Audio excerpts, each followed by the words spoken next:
Bonjour tout le monde. Alors, je vous fais la dernière partie de septembre. C'est vrai que j'ai fait une vidéo mi-septembre, là, avec mes avancées. Je crois que c'est le fait que cet été, j'ai quasiment pas brodé.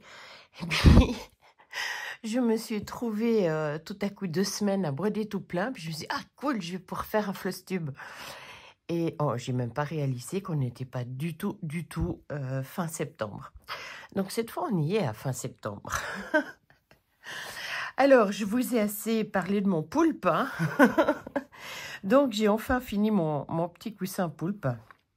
Donc, pour ce bébé qui va naître. Moi, quand je couds un coussin, je le fais pas du tout à l'envers, je le fais à la main. Et je fais juste des petits points comme ça, hein, tout simplement au bord. Et des coussins comme ça, j'en ai fait mais une quantité, quoi. C'est...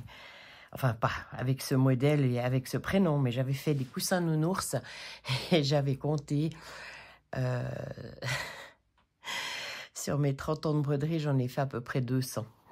Donc, toujours pour des naissances, hein. Mais c'est des petits coussins qui vont bien, qui sont faciles. Et là, ce poulpe a été quand même vite fait. Je vous avais dit que je l'avais trouvé le modèle sur Etsy. Mais, ouais, il a été vite quand même, quoi. Donc, voilà. J'ai enfin fini mon coussin, le petit poulpe, et je vais pouvoir le donner à la personne concernée. Ensuite, il faut que je vous montre un truc. Un truc. Je suis vraiment heureuse, mais vraiment heureuse. J'avais acheté ce coussin. Il faut que je fasse un peu plus petit. Voilà. J'avais acheté ce coussin il y a des années. Vous savez que j'ai une passion pour les chats noirs. Oh, si c'était que pour ça, ça serait génial, mais j'ai vraiment une passion pour les chats noirs. Et ce modèle-là, je l'avais vraiment trouvé, mais superbe. Et je l'avais trouvé en coussin, comme ça, satin. Bon, alors, il a déjà bien des années. On voit que mes chats sont passés par là, hein. Mais enfin, bref. Et un jour, une copine arrive avec un sac en me disant « Ah, j'ai trouvé un sac pour toi », sans savoir. Et elle m'a trouvé ce sac-là. Donc, exactement avec le même dessin, un petit sac tout bête, hein, en plastique, enfin, ouais, bon, je sais pas quoi, mais enfin bref, magnifique, des deux côtés. Donc, de nouveau, cette même image. Je vais dans un magasin en ville, enfin, j'étais plutôt dans la rue, et je passe dans un magasin, devant la vitrine d'un magasin, et qu'est-ce que je trouve ? Un petit livre, un petit cahier toujours avec cette même image, et juste superbe, quoi. Alors, j'ai décidé de faire un petit livre avec les choses que j'ai commandées. Donc, comme là, pour Pauline, hein, le 14 septembre, et je l'ai fini le 28 septembre, etc. Mes calculs pour le nom, pour le centré, etc. Donc, voilà, je trouve ce petit livre. Et chance inouïe, mais alors vraiment inouïe, je tombe sur le plan. Oui, j'ai trouvé, je crois que ça brille avec le truc, j'ai trouvé le plan de ce chat. Alors, je ne vais pas le faire tout de suite parce que c'est quand même un sacré morceau, hein. Il est gros, il est grand. Mais voilà, ça c'est un futur projet que je vais faire parce que vraiment, vraiment, je le trouve mais magnifique, quoi. Il est superbe. Et comme ça, je pense que je vais finir par tout avoir. Donc voilà, sinon j'ai recollé mon cadre, hein, qui était tombé lors d'une vidéo. J'ai aussi, alors ce n'est pas moi qui l'ai fait, mais on a eu des visites cet été et il y avait une jeune fille d'une dizaine d'années qui s'embêtait, voilà. Et puis je me voyais mal commencer, on discutait avec les parents, etc., lui expliquer de la broderie. Et puis tout à coup, j'ai pensé à ce petit carnet que j'avais acheté, je crois que c'était sur le site Fanzel, en diamond painting. Et puis je lui ai dit, mais ça t'intéresserait de le faire, tu veux? Ah, elle a trouvé ça génial. Et du coup, elle me l'a entièrement fait. Donc, c'est pas une réalisation à moi, mais enfin bref, voilà, c'est comment? Une petite chose de fait. C'est sympa ces petits cahiers d'ailleurs. Ensuite, j'ai testé vous savez, j'avais brodé dans la première partie le marque-page. Alors, je l'ai monté, je l'ai fini. Ouais, voilà, c'est un marque-page, quoi. Je le trouve un peu épais pour certains livres, vu qu'il est double face. Mais enfin, bref, ça va pas si mal, quoi. J'ai aussi testé un petit cahier. J'avais ce petit cahier neutre, comme ça, tout simple, tout bête. Et puis, j'avais envie de mettre de la broderie. Alors, j'ai pris une broderie que j'avais déjà faite avant, parce que j'ai un carton sous le lit avec toutes mes broderies.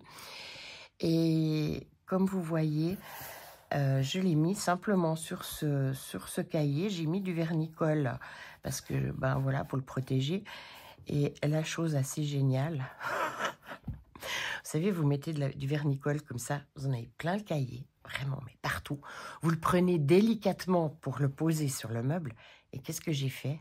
J'ai lâché le cahier. Il est tombé comme ça. Je l'ai repris. Il était en poil. C'est fou, hein? On a l'impression qu'on a fait le ménage, que tout est propre. Mais je vous garantis que quand on a des chats, c'est jamais propre. Donc, j'ai enlevé les poils un peu comme j'ai pu. Je vais peut-être encore le garnir avec quelque chose autour. Je sais pas. Je sais pas vraiment. Enfin bref. Voilà, donc si vous avez des cahiers, sachez que c'est tout à fait possible de mettre une broderie. On peut faire une housse, mais je voulais pas faire de housse à cause que quand on l'ouvre, il y a du tissu en trop ici. Ça me plaisait pas. Voilà, je voulais faire quelque chose de simple. Et puis autrement... J'ai trouvé une dernière nouveauté. Ça, faut que je vous montre. Vous l'aurez bientôt sur mon site le mois prochain parce que pour le moment, j'en ai commandé qu'une. Alors, c'est une boîte. Où est mon livre? Là. C'est une boîte à la base. Voilà, comme ça. Ces dimensions, c'est la marque Dimension qui fait. Bon, inutile de vous dire que c'est Made in China, hein, mais... ces dimensions qui la vendent. Et quand je suis tombée là-dessus, sur leur catalogue, ça doit faire un sacré moment que ça existe, mais ça m'avait jamais tilté. Je me dis, non, mais ça peut être quelque chose d'assez sympa, cette histoire. Alors, j'en ai commandé une. Je commande toujours une au départ pour voir si c'est bien, si c'est pas bien, etc. Et vu qu'à Dimension, je commande une fois par mois, je vais en recommander pour mon site. Je ne sais même pas le prix qu'elles reviennent, par contre. Bon, c'est sûrement pas donné, hein, ces dimensions. Mais voilà, donc c'est un petit coffret en bois, tout simple. Et vous avez des trous où vous pouvez broder. Alors, moi, je vais mettre une feutrine quand ce sera fini, histoire de cacher ce côté-là. Vous ne pouvez pas faire des points d'arrêt, hein, ça c'est clair. Vous n'oubliez pas, l'épaisseur, ça bouffe du fil. Hein. C'est énorme. Alors, j'ai testé sur cette boîte... Le chat, je l'ai fait en fil complet. Le papillon, je l'ai fait en 3 fils. Et le décor, là, ainsi que la branche, le décor, je l'ai fait en 2 fils. Alors, l'idéal, c'est 3 fils. Parce que 2 fils, on voit presque un petit peu trop. Quoique. 4 fils, je ne vous explique pas, c'est la catastrophe. Le premier point, il n'y a pas de problème, mais quand c'est la 4e fois que vous repiquez dans le trou, vous n'avez plus de place, c'est l'horreur. Enfin bref, c'est pour vous dire, j'ai dû finir par aller chercher des tenailles à mon mari, quoi. Bon, si vous avez des plus petites, ça va mieux, mais voilà. Donc, et quand on arrête le fil comme ça, c'est vrai que, voilà, on ne peut pas... voilà, il faut des ongles pour pousser l'aiguille. Et puis... Quand on n'arrive pas là, parce que mine de rien, voilà, c'est dur. Alors, une aiguille, ça joue. Mais quand il faut faire plusieurs aiguillés, je peux vous dire que c'est pas si simple. Donc, puis les trous dans les doigts, je vous explique pas non plus. Ça, c'est aussi super, les trous que je me suis fait. Oui, je sais, il existe des dés. Alors, quand c'est comme ça, ce que je faisais... Oups, pardon pour le bruit... c'est que je prenais ma pince. Elle est où mon aiguille? J'ai tout tiré, c'est bien. C'est bien, mais c'est bien. C'est d'un pratique de broder devant une caméra, comme ça, c'est fabuleux. Donc, je prenais ma pince comme ça et je tirais l'aiguille. Voilà. Alors, oui, comme vous voyez, j'ai fait pas seulement une aiguille de paresseuse, mais de double paresseuse. Parce que c'est tellement merdique à arrêter les fils que je préfère m'embêter avec une très très grande aiguillée, quoi. Et vous piquez. Alors, c'est marrant parce qu'il faut quand même toujours trouver le trou. Au bout d'un moment, on s'y fait. Mais voilà, comme vous voyez, c'est super simple. Enfin, c'est la même chose qu'une toile, à part que c'est pas souple du tout. Là. Alors, moi, j'ai tout testé dessus, hein, parce que vu que c'est une boîte que j'ai pris pour justement essayer, j'ai testé donc le nombre de fils qu'il fallait et j'ai testé aussi des perles. Alors, c'est pas des perles de rocaille, c'est pas des perles rondes, c'est des perles que j'avais trouvées sur Temu. On dirait des petits diamants, quoi, en quelque sorte, qui sont assez épaisses. Mais j'ai dit, je prends ça pour tester. Et j'ai même testé après avec les moustaches du surlignage. Donc, tout va. On peut broder n'importe quoi, entre guillemets. Parce que je vous dis, franchement, la déconfetti, vous ne le faites pas. Ou alors, ah oui, j'ai aussi bousillé une aiguille, hein, quand même. Voilà, c'est un peu dur, c'est l'arrêt des fils, quoi. Une chose aussi, quand je l'ai acheté, elle sentait vraiment pas bon. Maintenant, ça joue, mais elle sentait le brûlé. Donc, pour moi, vu que c'est chinois, c'est des perceuses, vous savez, alignées, qui vroufent le bois. Et pour moi, ils ont été trop vite, ce qui fait que ça a chauffé le bois. Et franchement, ça puait. J'avais ce truc, je disais non mais c'est pas possible, ça va, bon ça va pas embaumer mon magasin, fallait quand même avoir le nez dessus, mais disons vraiment ça puait. Alors ce que j'ai fait, c'est que j'ai mis 2-3 gouttes d'huile essentielle de lavande, puis maintenant ma boîte en plus elle sent très bon, et puis en la brodant ça sent encore meilleur. Donc voilà. Et puis je voulais aussi vous dire un petit truc, j'entends de plus en plus de youtubeuses qui ont des tendinites ou des épicondylites. Si vous avez ce problème, ce serait mieux même, avant d'avoir ce problème, posez vos coudes.